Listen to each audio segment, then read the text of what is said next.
Good morning, everyone who's already joined us. As we start these webinars, it takes a little while to get everyone into the virtual room. So we'll pause just a moment to make sure that we have all the folks who might be waiting in the waiting room here with us. This is our monthly Boulder Police Department Town Hall, and we're so happy you've all joined us this morning. Brenda, when will I see that globe? We'll do instructions about the interpretation in just a few minutes, Nadia. Thank you. Got it. Thank you.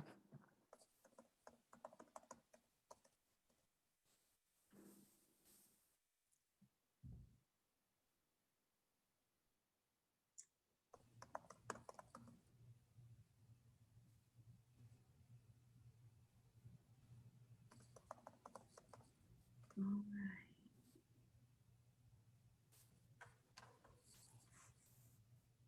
I'm waiting just one more minute so that we have the folks who are hoping to join us this morning mostly with us.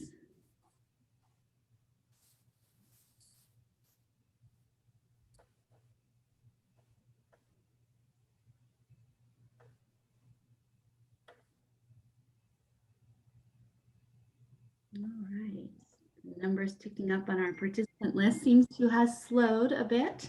So sorry, Brenda, Lou says that she can't join. Is that the case with other people? Have we heard of anybody? I'm gonna share the link again, just in case. Okay, thank you. All right. So first this morning, welcome everyone. This is again our Boulder Police Department Town Hall. We are now having these meetings monthly so that Chief Harold and her officers have a chance to give you updates on their work, as well as take questions and address issues and items that may be top of mind for our community. So we thank you for being a part of it today.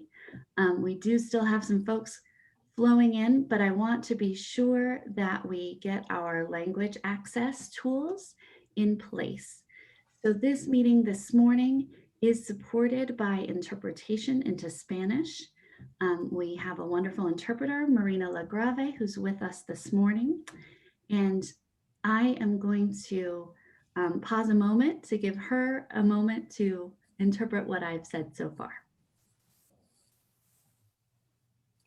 I need to be made interpreter, Brenda. Can you interpret? No, we have not. Okay, okay, got it. Thank you. So, buenos días a todos. Esta reunión va a ser interpretada al español y para ustedes que están acá, por favor vayan a la parte inferior de la pantalla donde hay un pequeño globito. Pulsen sobre el globito y seleccionen el idioma en el que desean escuchar esta reunión el día de hoy. Muchas gracias. Should we talk about questions? Yep, I am going to show my screen now that will show instructions about how to activate interpretation. So I'm showing this first, and then I will activate the tool. So once the symbol here in the bottom corner appears, that's where you will click to choose your language. We ask that everyone choose English or Spanish, however you would like to experience the meeting. Will you interpret that for me? Definitely. Por favor, entonces, mantengan su micrófono en desactivado, de manera que no se escuche ningún sonido de fondo. Y por favor, seleccione su idioma preferido haciendo clic, como indiqué anteriormente, en el icono de globo de interpretación y seleccione el idioma español. All right, and I am putting that tool in place for everyone now. You should now see that globe at the bottom of your screen where you can choose your language.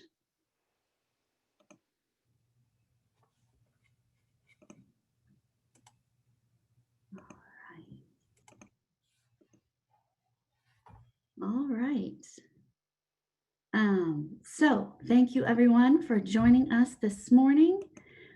We are very pleased, as always, to have Chief Harold with us this morning. She started with us in April, has not had much chance to be in person with members of our community.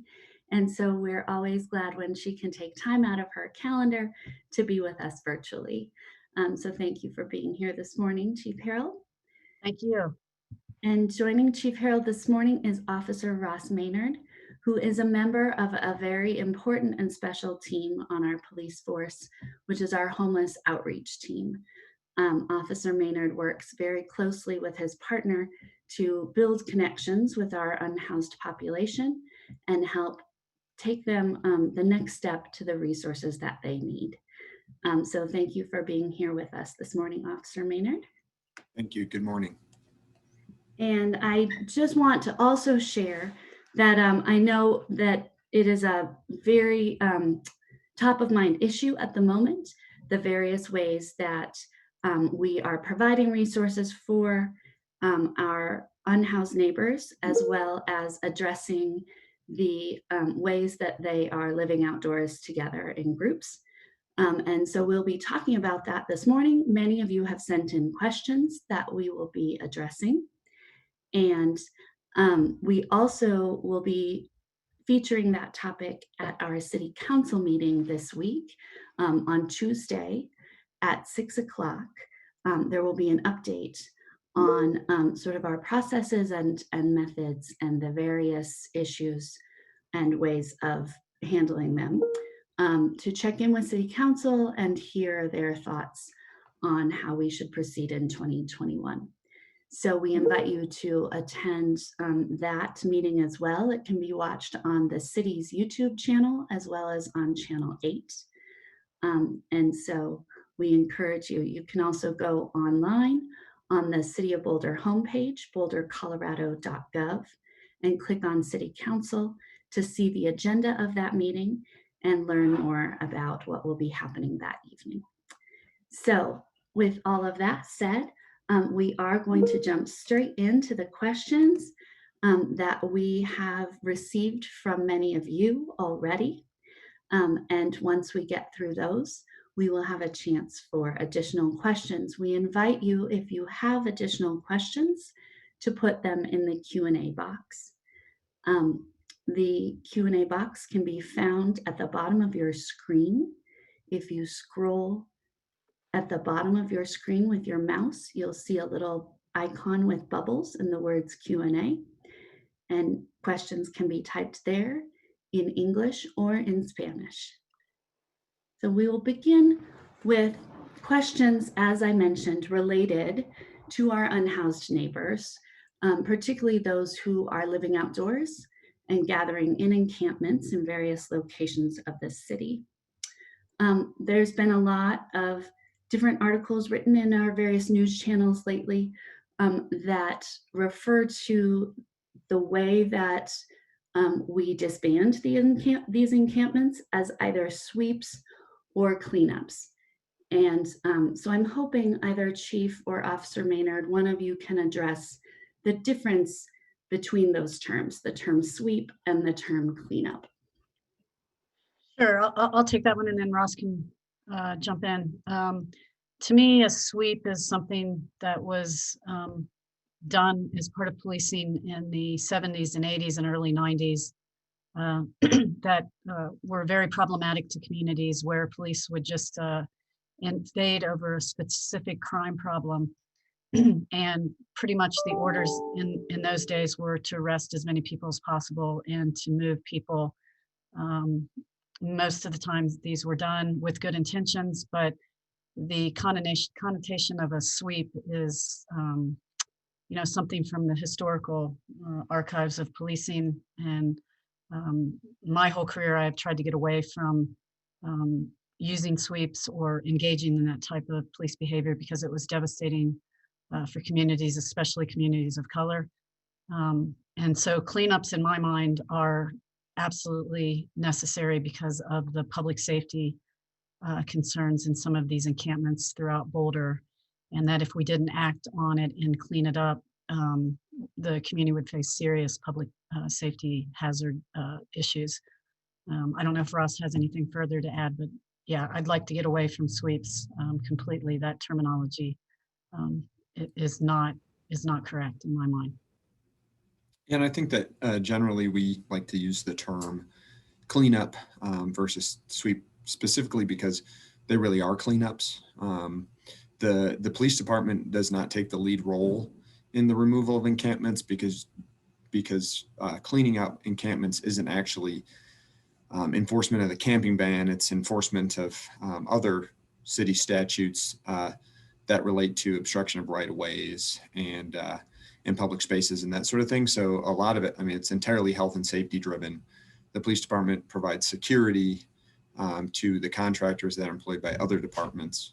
And so while you see our vehicles and you see us there in our uniforms, we are keeping the peace while we're removing health hazards and that sort of thing. Sometimes that involves individuals in individual camps, but the biggest thing is to remove things from floodways, or oftentimes we use them to prepare areas for city projects like clearing out drainages or sewer projects or that sort of thing, where people could be injured by equipment that's being brought in and stuff that's on site for the projects. So I think cleanup, at least in our context, is the accurate term. Thank you. Can you talk about the process of enforcing the camping ban, both the ways that you enforce that ban and then what the cleanup process as a whole looks like? Sure. From my perspective, from a legal perspective, and then Ross can take you through the steps, more boots on the ground. But to me, three things have to be completed. One, there has to be some type of notice, posted notice at the location that we are going to clean up. And then some type of services need to be offered to ensure that people understand where services can be obtained. And then three, enforcement of the camping ban, or like Ross said, cleanup services are provided. And I don't know if a lot of the community knows this, but what's important to state is because of the biohazards and the safety concerns at some of these encampments, private contractors are used because they have certain certifications that allow them to do this type of work. Ross, I don't know if you have anything else to add. Yeah, I mean, just process-wise, there's outreach. So first thing I just want to also point out for the homeless outreach team is that we don't do any enforcement. The police department patrol officers do the enforcement. The homeless outreach team intentionally doesn't do any enforcement because we're trying to build relationships with our community members who are experiencing homelessness, and we don't think that it's easy to do that when they have to worry about us getting them in trouble for what they're doing. But so we do a lot of outreach, that the police department and other service providers, to plug people into services. We try to make sure that everybody's done coordinated entry, which is something that we'll speak to later. Most of the departments that are involved do periodic cleanings just to remove trash and that sort of thing, and to advise people that it's not acceptable for them to be there in a verbal fashion. Then normally when it continues to grow and we can no longer mitigate the issue through less intrusive means, then a notice is posted, and then the removal happens in a coordinated effort between the police department, other city departments, and then our primary contractor, which is ServPro. We've had several questions come in about the length of time that it takes from when an encampment forms to when the cleanup happens. So the steps that you just described, I would imagine, are what have a lot to do with that time period. Is there anything further you'd like to share about what happens between when a camp is reported and when the cleanup process might happen? Yeah, thanks, Brenda. I think first, I just, I was remiss. I want to acknowledge how frustrating this whole situation is to the community, and the time frame. It is hard to mitigate for several factors. One, the amount of city resources needed to clean these encampments is overwhelming. The posting, we'll talk more about on the 19th, the 72-hour posting notifications that we do.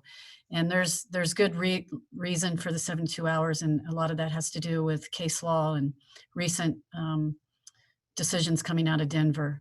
And we're going to discuss maybe narrowing that time frame down a little bit more, but it runs a risk legally when you do that. But a lot of this is coordination with private contractors. A lot of it is coordination with other city departments. And then when the encampments grow, the police resources are needed to provide security and safety due to protest. And so it really is a very complicated, coordinated effort and requiring a tremendous amount of city services to clear these encampments. So I most certainly share the frustration the community has, but that's just the reality of the situation.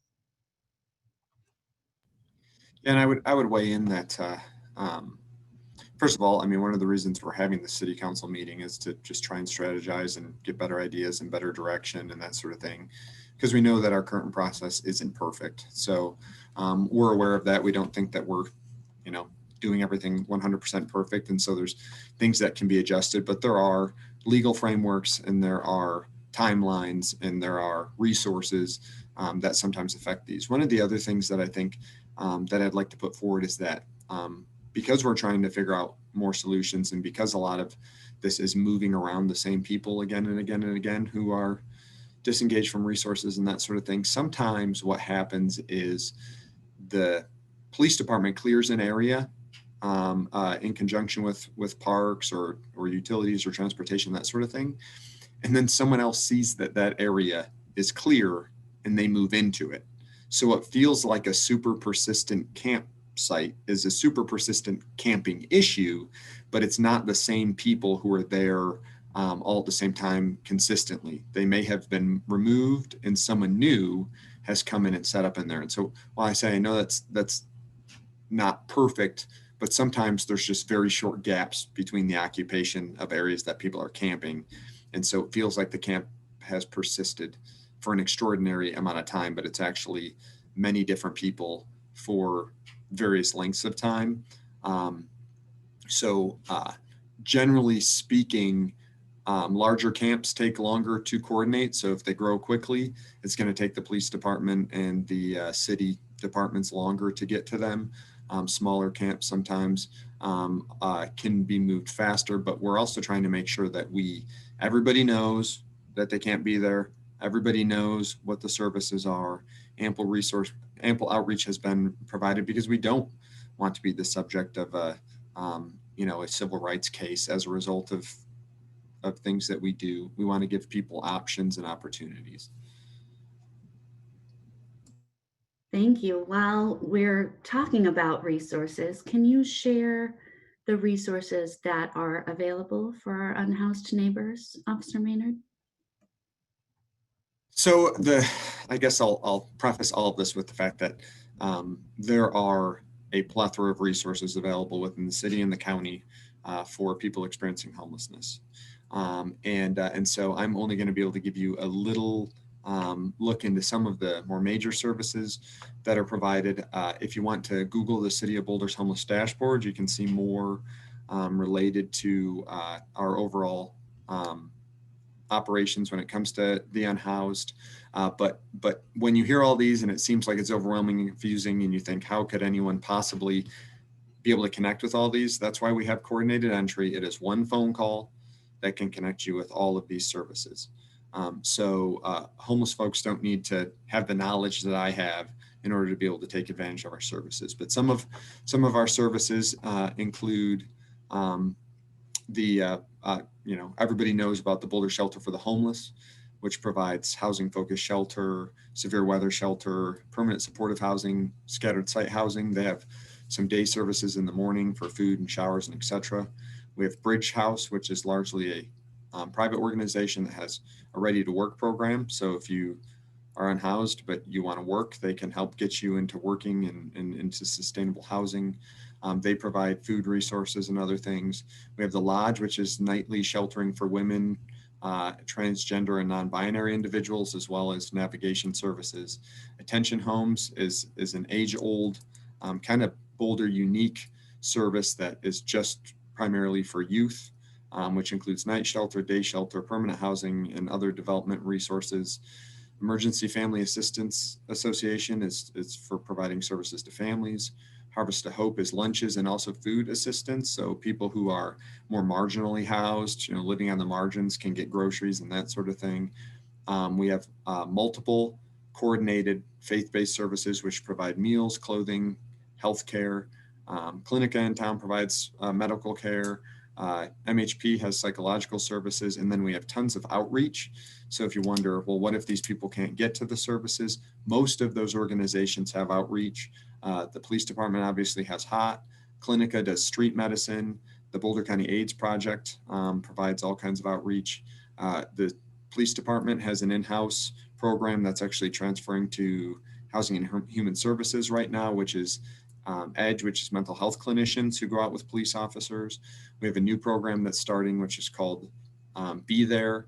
Attention Homes does outreach. Mental Health Partners does outreach, and there's a ton of organizations that aren't affiliated with the city that provide additional outreach, and that is just a snapshot. There are tons of services tailored to the needs of individuals and families and whatever your unique circumstances are. Thanks, Ross. Thank you, Ross.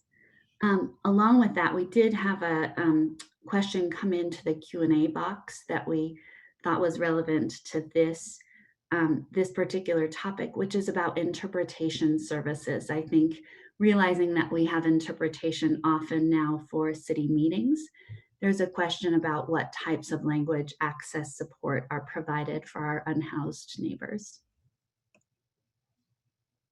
So I actually honestly couldn't specifically speak to that. I know offhand that a number of the organizations have particularly Spanish speakers who, there are case managers and outreach workers who are Spanish speakers and that sort of thing. The police department, if you reach out to the police department for services, we use language lines. So, and we have officers who can interpret. So if somebody who's if at the very least, since I don't know the extent of translation services, if you reach out to the homeless outreach team, we can connect you with services. We have access to interpretation, and then we can make sure that you get a warm handoff to an organization that also can provide interpretation services.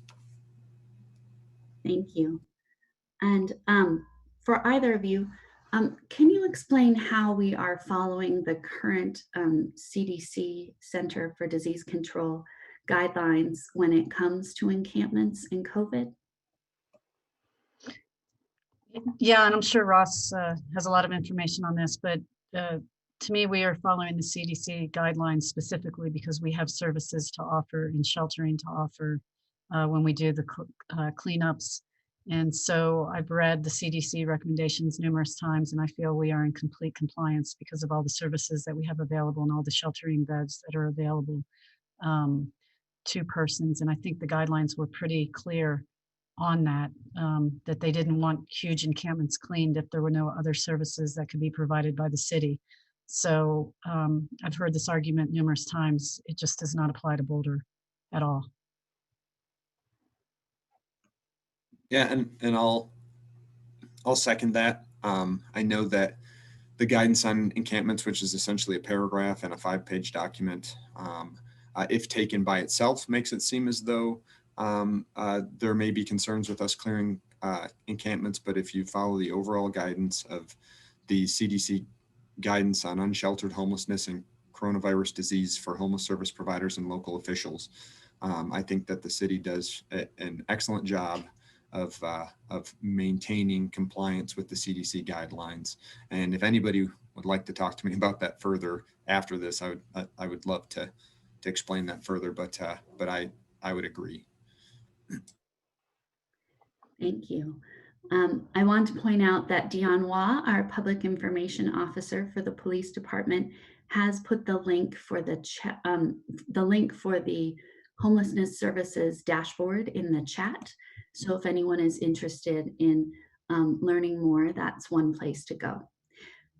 While we're talking about COVID and its impact on your practices, can you explain for us how the jail's limitations for who can currently be accepted factors in when officers find individuals in encampments who have warrants out for their arrest or who are actively committing crimes?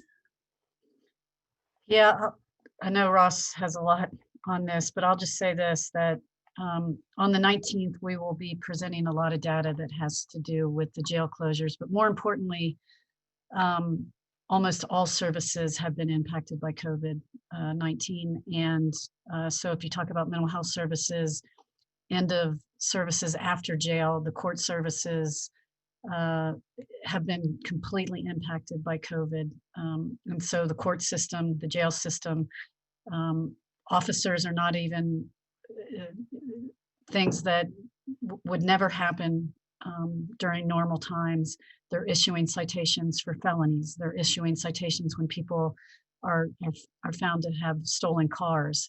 The jail has very limited restrictions right now, and I don't see that improving for at least a couple more months. So this has been very frustrating to the community. It's been very frustrating to the officers that are involved. And Ross can give you his perspective as somebody that is an officer and talks to the officers on a daily basis. This is an ongoing issue that has caused, in my mind, as a leader of an organization that is looking at the crime statistics and the disorder statistics, our crime is going up. And so there's definitely a relationship here between the jail closure, the courts closure, the mental health services, all of the services that are usually open is causing Boulder, and not only Boulder, but this is occurring across the country. I am just happy that we do not have a violence problem in Boulder, but most certainly our property crime is rising, and we'll have a whole presentation on how this has impacted our crime pictures in Boulder. But Ross, I'm sure you have a lot of unique things to discuss there. Yeah, and I think you know, that like the chief was saying, this is something that's frustrating across the board for everyone. I mean, I think right, even maybe down to some of the criminals on the street, to be honest, because of the uniqueness of their interactions with the police. The thing that I like to point out is that, you know, while there are some wider issues that are affecting the police right now, our police department's enforcement really hasn't decreased. It's that our toolbox only has a couple tools in it, and one of our major tools, which is jail, which is essentially the incapacitation of criminals so that they cannot commit crime, is gone right now, except for some of the more major crimes against people. And so it's not that we've stopped enforcing the camping ban, or that we've stopped letting people, or that we've started letting people steal cars or break into people's houses or businesses or whatever it is. It's that we have limited tools. And it's really one of those things, you know, that has to be weighed, which, you know, I think the sheriff in a lot of respects does this with a heavy heart, but he can't bring people in to die in his jail as a result of a COVID outbreak or something like that. So he really has to make some choices. But our officers are very frustrated because they hate the fact that they can go out and write a felony summons to the same person 3 times in a 24-hour period or something like that. But I think this is one of the things that we all just kind of have to pull together and ride out during the pandemic. And I think the chief can talk to some of the things that we can all do to try and keep ourselves safer and keep our things safer in the midst of this sort of thing, you know, like locking our houses and locking our cars and things like that. But this is one of the things that I think that is just really unique to this time in history. And so people are rightly frustrated. And we just want you to know that we're with you. Thank you. And you've touched on this a little bit, but I want to share this question because I think there's probably more to be said here, which is, could you provide your best practices during COVID or outside of COVID, really what you would like to be able to be doing, your best practices and enforcement strategy for addressing the rise in crime associated with encampments and perhaps people who are experiencing homelessness, including drug trafficking, theft. We've seen a rise in theft, including bikes, our public health issues that you've already addressed, and the issues of trash and waste. Yeah, that's a great question. And much more data will be provided on the 19th. So I hope everybody tunes in there. But there is no doubt that there is a relationship between the encampments and the crime in Boulder. And so when you look at part one crime, which is the more serious crime, the homicides, the robberies, the aggravated assaults, you definitely see that there's a correlation between the unhoused population and people that are the known offenders in those categories. And on average, we're seeing about a 37% involvement there between the known offenders and people committing those crimes. And so that's a big chunk of data. And so we have to really hone in, and I think Officer Maynard would agree with me, like in any crime, there's a small percentage of these offenders committing these crimes. And I think that we are going to hone in on those small numbers that we think that are involved in the drug trafficking and involved in the bike theft problem that we have in Boulder. And we have to work with our court system and our prosecutor in Boulder to ensure these people receive some form of consequences. Now, unfortunately, like Ross will tell you, many of these offenders are addicted to drugs. And that is so problematic on numerous fronts. But when you really understand the problems that the police officers are facing, there is a strong relationship here, not only with crime, but there's drug addiction, there's substance abuse issues, and there's mental health issues further complicating this situation. But I want the community to know there's little doubt that there are members of the encampments that are involved in criminal activity. And some of it is serious in nature, and some of it is violent. And so I'm confident that when we look at the data that we'll be able to present that clearly at City Council. And it is concerning, and I think it should be concerning to the community. And so a strategy has to involve identification of those core group of people that are bringing the drugs into Boulder, and then engaging in other criminal activities to support the drug habits. And so those people need to be arrested, and then the court system and the prosecution needs to be in tandem with the police department to have consequences at the end of the day, even if the consequences are in lieu of jail time, some type of drug treatment, which would be a best practice and which I would recommend. And I think Officer Maynard would as well. But I'll let Officer Maynard talk a little bit about it because he sees it every day. I mean, he's boots on the ground every day and sees this every day. Yeah, I mean, I think the first thing, because we have town halls and we talk about homelessness, but I think the first thing that we, and I think the chief did a good job of delineating that, which is the fact that most of the time we're here complaining about the problems of criminal homelessness or the criminal homeless. There are a lot of people in this town who experience homelessness at any given time who engage with our services. They are interested in getting themselves out of homelessness through legitimate means, and that is by far the majority of people who engage with our services. We have hundreds and hundreds of success stories, that some of them requiring very little intervention just to help somebody get back on their feet. And we are not generally talking about those people when we are talking about all the issues with encampments and the public health issues and the crime and that sort of thing. This is a very small portion of our homeless population who are in the encampments. It's a very small portion of our homeless population that are committing these crimes and causing the frustration both on the public side and the police side of dealing with this. My partner Jenny and I can practically rattle off the names of every single person who is a constant issue in our encampments and being moved around the city and involved in criminal activity. And those are the people that the police department wants to focus on. And I think that we can also weigh in on the fact that, like, I think we all know that generally speaking, crime doesn't pay. And that's why so many of these, they're not exactly homeless criminals, they're criminals who are homeless as a result of many of them, their decisions. And so what we would all like to see is an outcome that breaks them out of the cycle of what they're in, drug treatment, mental health services.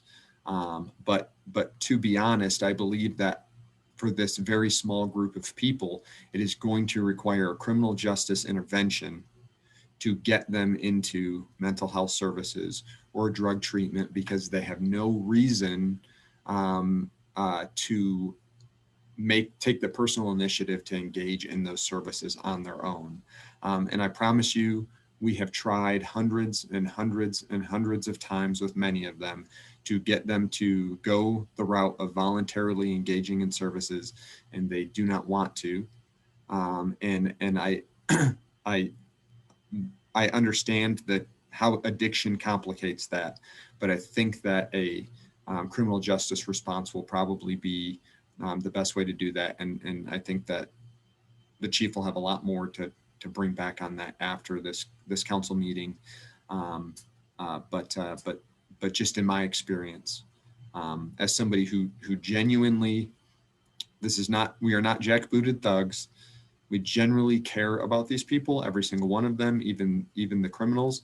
And we try our best to allow them to subsist and also be able to meet their needs. But there's other things that have to be done to be able to take care of this problem. Thank you, Officer Maynard. We know how much experience you and your partner have in working one-on-one with these folks that are our higher needs folks who are, as you said, are criminals who happen to be homeless. So can either of you speak to what the current and future training plans are for police officers to effectively de-escalate situations if they aren't as experienced as Officer Maynard and his partner, de-escalating the situations involving folks, especially those who might be mentally unstable? Sure. Obviously, Ross and his partner Jenny are experts, and I watch them, and they do such an excellent job for this department. I'm lucky to have both of those officers. But I'll just put a little plug in for what I've been pushing since I've been here, and that is the critical decision-making model. It, in my mind, is one of the biggest strategies for de-escalation, and I wish more police departments across the country would adopt it. But it's exactly what you're talking about. It is valuing the sanctity of all human life and understanding that you're meeting people at their worst times, and really putting human life at the middle of every decision that you make. And I think really, if you logically think about that and review the model, it is very hard to make a tactical mistake when you're putting the sanctity of human life in the middle of every decision that you make. It is, and I will challenge anybody that disagrees with that. And so we are on a journey with this police department to ensure that that is being trained. Obviously, as I've presented before, we have a new training section that is in the center of everything that they train. So it's not only trained as an individual component of a police officer's duties, but it's going to be intertwined into just about everything a police officer does. So that's one thing. And that should be the focus of the training unit, is to get as many people with a ton of scenarios built into how to actually de-escalate some of these situations. And then I'll let Ross tell you what his folks do on a daily basis. But that's a big part of my strategy moving forward. Yeah, and I think as far as the training standpoint, the chief speaks to our agency as a whole and the direction we're going on that sort of thing. In my experience, just on the homeless outreach team, I mean, we daily are interacting with people who need to be de-escalated and redirected when it comes to their behaviors. And my partner, Jenny, and I try our best to also get out on calls, particularly when there's known people that we know who it is, because we have relationships with those people, and the relationships help us to get someplace that even a trained negotiator, someone's trained to de-escalate, probably can't get to, just because we have that relationship. And I think that's one of the beauties of the Boulder Police Department in general. Just we're even understaffed. The chief can speak to this. Even understaffed, this Boulder Police Department still manages to put forth way more cops to the street based on the number of people in this city versus, like, say, a department back east, where I'm from in Michigan and that sort of thing. Departments are understaffed, undertrained, and underfunded oftentimes. And we have a lot of people, just unique people who just really honestly care. They develop relationships and that sort of thing. So I think we start with excellent human stock at this police department. And we've got a lot of officers with unique training already, crisis intervention training. Our negotiators, our SWAT team has a negotiations unit, and they've cycled a lot of people through that unit over the years. And so we literally have trained crisis negotiators who are standing outside of people's doors, talking them down and that sort of thing. And we've had a lot of success with that as well. So I think the biggest thing with the chief's approach is kind of standardizing that and bringing it across all of us, so all of us have those tools and are more capable of providing that. But I think this department, I think if you just look at our actual track record, that there's a lot of people who really care and look for non-force related options in de-escalating people that you might not see in the media when you're watching things. The other thing I'd add, Brenda, is obviously we have the EDGE program, which is an unbelievable resource for our police department. And the people that are staffed there are clinicians, they're experts at what they do, they're experts at de-escalation. And so we have a co-response program that obviously adds another professional layer with the police officers and is considered a best practice. And the talent there, I've personally watched them de-escalate as well with the officers. So I think we have a holistic approach with the Boulder PD, and I'm very proud of the work the men and women do here on a daily basis. Because Ross is right, somebody from a bigger agency back east, we don't have the talent. We didn't have the talent where I come from. This is a very talented police department, very well educated, and I'm very proud to be associated with this police department. Thank you. And thank you for bringing up the EDGE team. I'm not sure everyone knows about that work, and it really is a great piece of the service that you all are able to provide the city. Stepping back a bit to the logistics, how much money is spent each year on the dismantling of encampments and the cleanups? I would ask all the community members listening to tune in on the 19th, because we're going to be giving a complete overview of the resources that are needed to clear these encampments.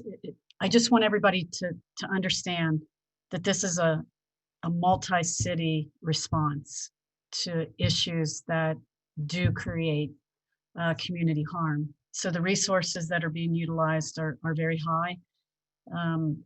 Just to give you some kind of context, just for the police department alone, we respond on average to hundreds of calls for service a month. And that is an operational issue, obviously, and it takes resources away from work that I'd like to be doing on the burglary issues that we have in Boulder. So it is one of our highest calls for service on a daily basis, on a monthly basis. And that's just the patrol officers. And then when you talk about clearing, you know, the encampments, like yesterday, we had a big operation at the library, and literally we had to put a dozen officers at that location. And so if you just think about that on a monthly basis and do some quick math, you're talking about a significant amount of resources, and that's just for the police department. Parks and Recreation are involved. Health and Human Services are involved. We have to have a private contractor. Utilities are involved. Sometimes the transportation department is involved. And you start adding this up, and it is a significant commitment to this issue in Boulder. And so we all have to get around this as a community, as a city, and figure out ways to, you know, better combat this problem, because on so many levels, the harm that is caused due to these encampments is overwhelming the city. Thank you. Yeah, and I think the 19th will paint a better picture. It's hard because depending on the number that we give, we're spending more money now than we've ever spent before dealing with that issue. So averages and stuff like that probably wouldn't be good numbers to give. But it's super interdepartmental and very resource intensive. And so, but yeah, the 19th, better numbers, but we've had a number of departments that have had to change their budgets and that thing this year as a result of the amount of money that they're having to spend to be able to do this. Thank you. And then along those same lines, what considerations are there regarding policing the Boulder Creek path? Specifically, the question is, has the Boulder Police Department and the homeless outreach team considered an increased presence along Boulder multi-use paths with walking or bike patrols? Yeah, that is a great question. So I'm a cyclist. I ride the bike trails a lot. I see the issues on the bike trails. I get frustrated on the bike trails, just like other community members. And yes, we do have a bike patrol. We do patrol walking and on bikes on all the bike paths. I just want the community right now to know that I am down 24 officers for a number of reasons this year. And that's double what I'm usually facing due to normal retirement cycles. And so we're working diligently to bring our numbers back up to where they were when I first arrived. But there's no doubt that the policing crisis that the country is currently in has impacted recruiting and retention. And so we are trying to get our numbers back up so we have proper staffing. But that impacts my ability to deploy strategically. And remember, the Boulder Police Department answers approximately 80,000 calls for service a year. And when you break that down, you can start to see how the calls for service impact the police department and the deployment strategy. We are working on a complete and a robust workload analysis, and so we can figure out, you know, how to deploy strategically. And I would like to have a lot more bikes out on the bike path. I think they're needed, and we will most certainly, as we get our numbers back up to our averages, we will most certainly, you'll see more visibility. Because to be honest with you right now, with the jail closure, police officers in the community have to work together. Visibility, high visibility is one of the tools that the police department has. And so, we are instructing officers when they do have discretionary time to get out, walk, and get as much visibility as possible, because we know high visibility reduces crime and disorder issues. But we're also asking the community, knowing these facts, is to please do everything that you can to prevent these crimes from happening in the first place. We have a certain percentage of these crimes that are very preventable. Not like locking your bikes with U-locks, leaving your bikes unattended without being locked, not locking your doors, leaving your garage doors open, leaving cars running. We are seeing huge increases, like the rest of the country, in motor vehicle thefts. And many times keys are left in cars. The new key fobs are problematic on multiple fronts. So we really have to work together right now. And I'm asking for the community's help on this, because we do not have the usual tools that we normally have to take offenders off the streets for a certain amount of time. So we will be pushing. Dion, our new public information officer, has done a tremendous job pushing crime prevention out to the community. But I'm really asking the community to get up to speed with crime prevention and really utilize the tips that are being sent out, because it does impact crime and disorder. And there are a lot of people walking around right now that are looking for opportunities to commit crimes. There is no doubt about that. And so we all have to work together. If you see your neighbor's garage door open, go over and tell them to close the garage door. Be proactive in this. And if you see something suspicious, call 911. That's why we're here. And so great question about the deployment. And so I hope I've answered that to the community's satisfaction, and we can talk more about that on the 19th. But thanks for that question, Brenda. Yeah, and thank you. That leads into our next question. That's a great transition. I know that our issues surrounding our unhoused neighbors is a high priority issue for our community and for City of Boulder staff. We do have some other questions that have come in on other topics.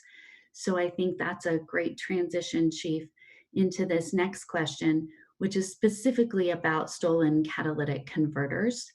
There have been numerous reports of stolen catalytic converters from Priuses and other automobiles in recent weeks. So maybe you could talk a little bit about what the police department is doing toward that issue and what you suggest the owners of such vehicles do to help protect them. Well, that's a great question. And, years ago, catalytic converters, when I was a commander in Cincinnati District 4, catalytic converters were really a hot product.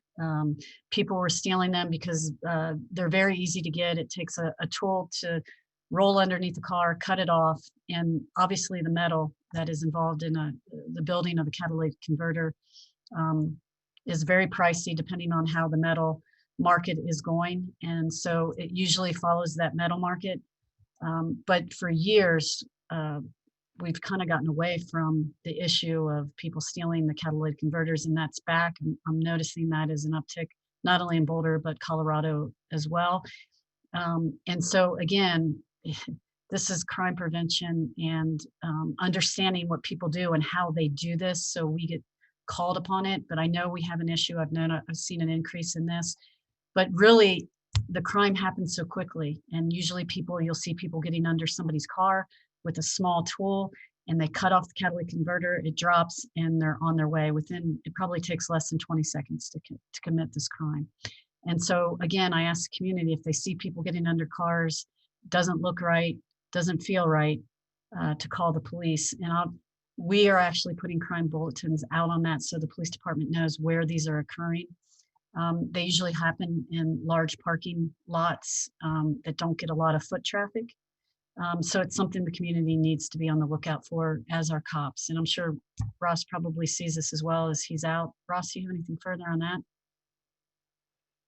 Yeah, one of the things that, when I'm just talking to friends and that sort of thing, when they ask about things like this, and one, I just to let people know, oftentimes there's always this sudden uptick in some particular category of crime.